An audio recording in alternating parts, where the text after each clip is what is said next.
The auditorium fell silent as Instructor Vexthor sealed the reinforced doors with a resonating click.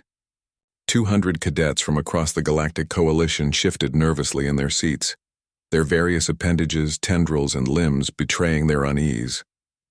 At the center of the front row, Amila sat perfectly still, her dark eyes fixed on the instructor's crystalline face. Beside her, pressed against her leg beneath the desk, was something that made every other cadet maintain a careful 5-seat radius, a Zarathi pup. The creature was no larger than a Terran wolf, its obsidian scales gleaming under the fluorescent lights, rows of serrated teeth visible even with its mouth closed. The Zarathi were apex predators from a death world 3 times as hostile as Earth, a planet the Coalition had quarantined for 2 centuries. They hunted in packs, could tear through reinforced steel, and possessed a predatory instinct so refined that most species couldn't occupy the same space without triggering a panic response. Yet this pup, barely 6 months old, sat with its massive head resting on Amila's thigh, a low, rumbling purr emanating from its chest.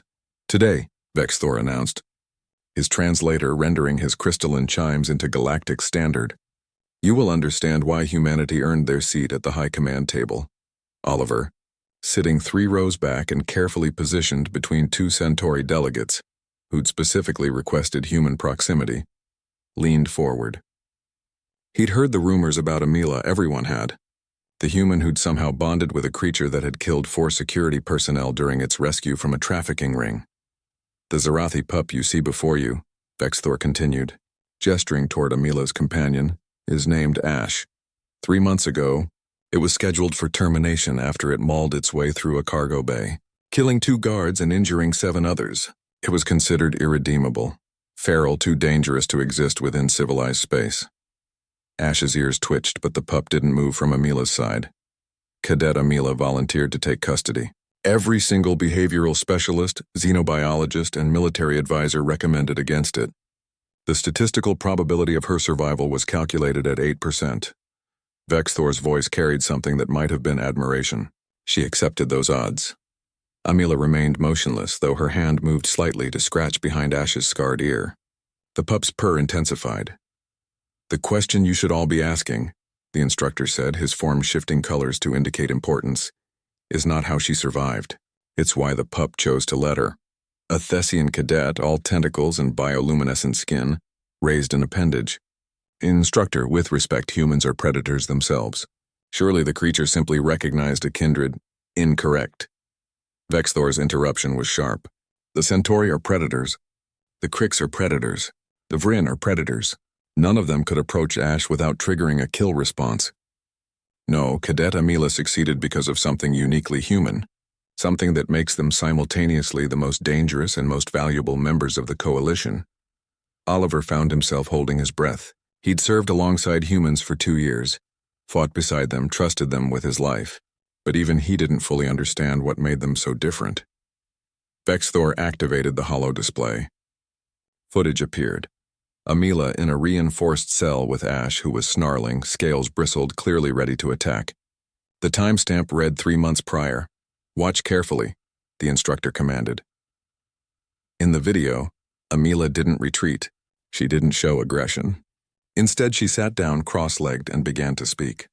The audio was muted, but her lips moved continuously. Ash circled her, testing, looking for weakness. Hours passed in fast forward. Amila never stopped talking.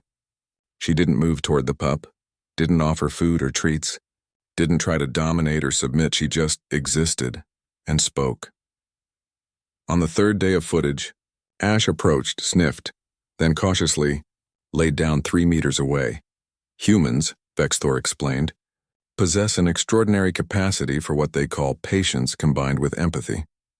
They can hold 2 contradictory truths simultaneously, that something is dangerous and that it deserves understanding. This cognitive dissonance would paralyze most species. Humans weaponize it." The footage continued. By week 2, Ash was eating from Amila's hand. By week 4, the pup was sleeping beside her. By week 6, they were inseparable. "But that is not why I locked the doors," Vexthor said, and his tone made every cadet's survival instincts flare. "Cadet Amila, please stand." Amila rose smoothly. Ash stood with her, alert now, those predatory eyes scanning the room. "Now," the instructor continued, I need a volunteer to approach Cadet Amila and attempt to restrain her. The auditorium erupted in protest. Oliver's blood ran cold. He understood immediately what Vexthor was demonstrating. I volunteer, Oliver heard himself say, standing.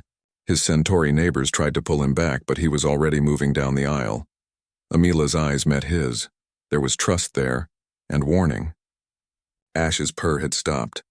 The pup's muscles coiled like loaded springs. Oliver approached slowly, hands visible, non-threatening. It's okay, he said softly to both human and Zarathi. Training exercise.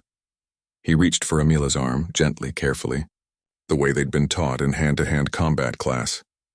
Ash moved faster than thought itself. One moment Oliver was touching Amila's sleeve. The next he was on his back, 200 kilograms of predator pinning him down, jaws positioned at his throat but not closing, hot breath washing over his face. He didn't dare breathe. Ash. Amila's voice was calm, quiet. Friend, stand down. The pup didn't move for 3 heartbeats in which Oliver genuinely wondered if he'd miscalculated his final moment. Then Ash stepped back, returned to Amila's side, and sat. Oliver climbed shakily to his feet. You see, Vexthor announced as Oliver returned to his seat amid stunned silence, humans don't just bond with predators. They earn their loyalty so completely that these creatures will kill for them. Throughout their history, humans have taken wolves, great cats, raptors, apex predators all, and turned them into family. Not through domination, but through something they call love. The Instructor's form pulsed with emphasis. In the coming war with the Devourers, you will fight alongside humans. You will witness them charge into situations with 8% survival odds. You will watch them form bonds with species the rest of us fear. You will see them stare into the abyss and refuse to blink.